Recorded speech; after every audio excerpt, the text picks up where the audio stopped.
6 suspects are expected to face charges including fraud, corruption, theft and money laundering in relation to an over 200 million rand asbestos eradication project.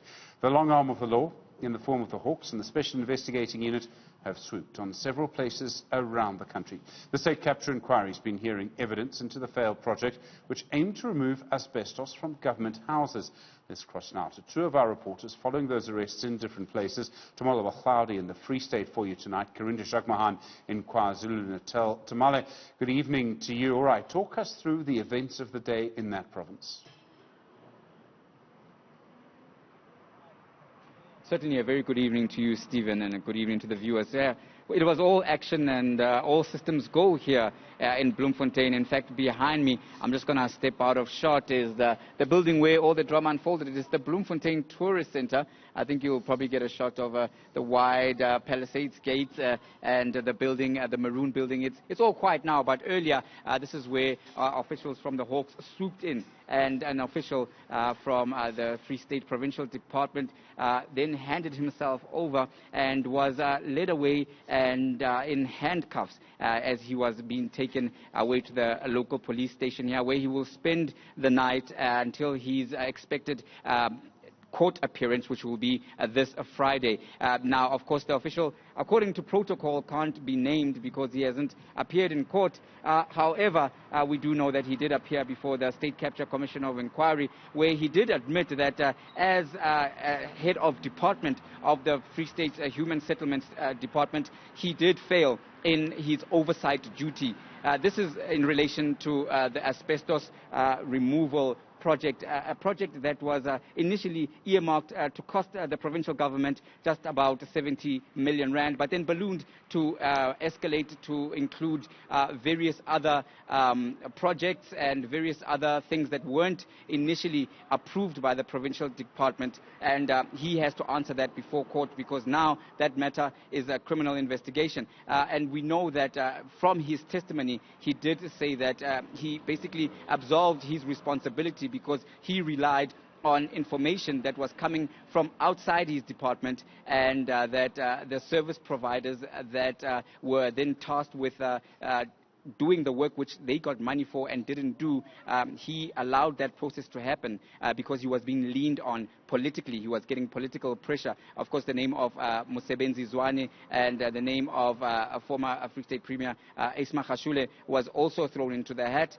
But Deputy Chief Justice Raymond Zondo was very strong to say that this was not good enough because the official in question, the buck stopped with him. All right, Tumaole, I mean, we're expecting more developments on all of this, aren't we?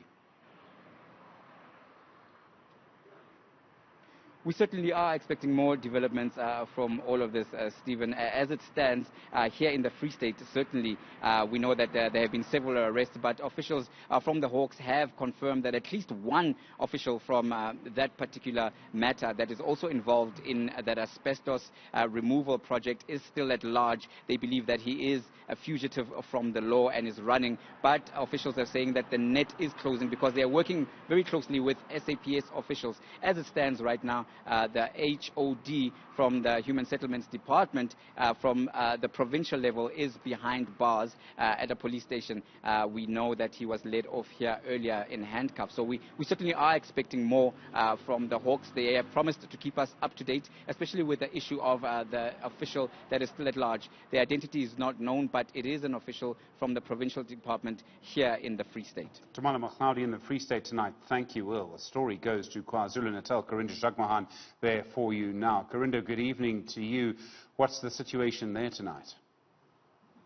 Well, I can tell you, Stephen, that in KwaZulu-Natal, the suspect that is wanted by the Hawks is seemingly on the run from the law enforcement agencies. At around 10 o'clock this morning, Hawks officials descended on a business premises in Richards Bay where the suspect works. Now, the suspect is a former top official at the National Human Settlements Department. We, of course, like my colleague said, can't name these suspects until they are arrested and have appeared in court. This suspect was expected to be arrested today and appear in court on Friday along with the co-accused, but Hawks officials failed to track him down. They went into the business premises this morning, speaking to various colleagues who asked first for a warrant of arrest, which the Hawks did have.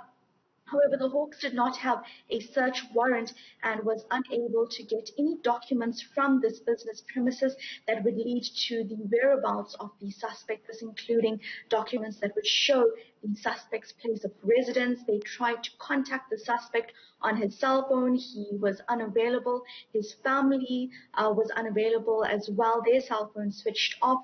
And according to the Hawks officials that were on the ground, we spoke to them. They said that the attorney of the suspect is also claims to be unaware of the suspect's whereabouts. So that suspect involved in this multi-million rand tender from a national level, seemingly on the run from law enforcement agencies up until now. As I've just spoken to a Hawks member on the ground, they say they've been unable to track down the suspect. They left Richards Bay a while ago, saying that they are retreating, going back to the drawing board to find other avenues in which they can track down this former government official who's been implicated along with various other government officials as well as businessmen in this multi-million rand tender stemming from 2014.